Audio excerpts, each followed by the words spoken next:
Здравствуйте, друзья! В студии Вестника Кавказа Гия Саралидзе, и мы говорим о самых заметных событиях в мире футбола.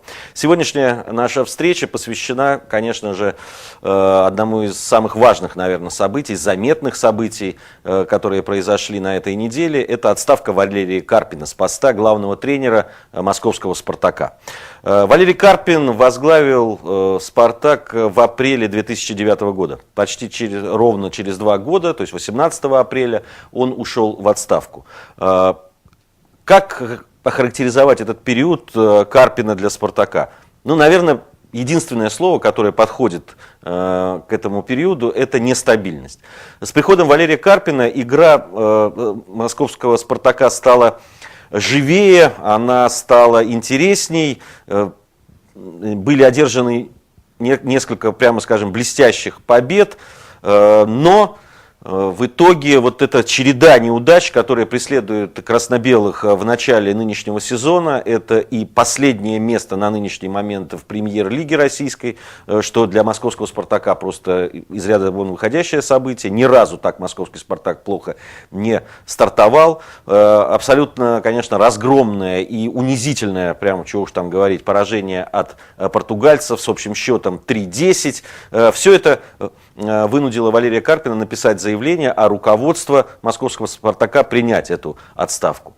Валерий Карпин был уже 9-м тренером по счету после эпохи Романцева.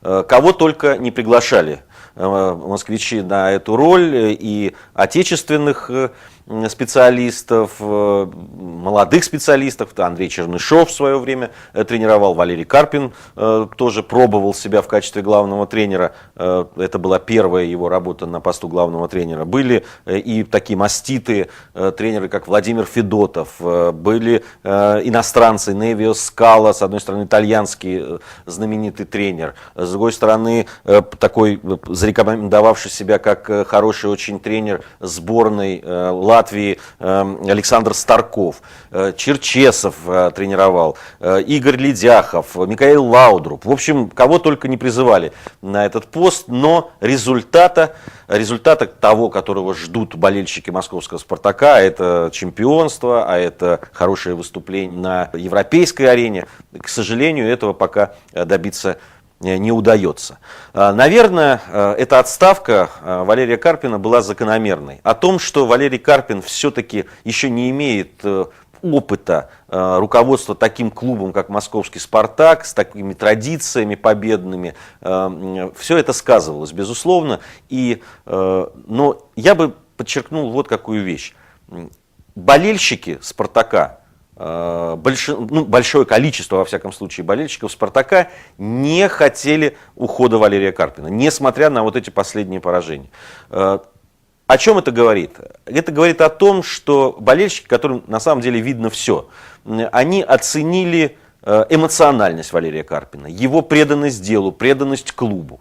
И я думаю, что на посту генерального директора, на который Валерий Карпин вроде как остается, он еще сможет добиться многого в московском «Спартаке». Другое дело, кто сейчас придет на его смену. Сейчас называется одна пока фамилия, это Андрей Кобелев, экс-глава московского «Динамо» и, собственно, экс-футболиста московского «Динамо». Как примут этого настоящего динамовца в московском «Спартаке», а как известно, между «Динамо» и «Спартаком», в общем, существуют определенные проблемы во взаимоотношениях, непонятно. Но я напомню один исторический факт. В свое время, наверное, самый известный тренер московского «Спартака» Константин Иванович Бесков пришел именно из «Динамо».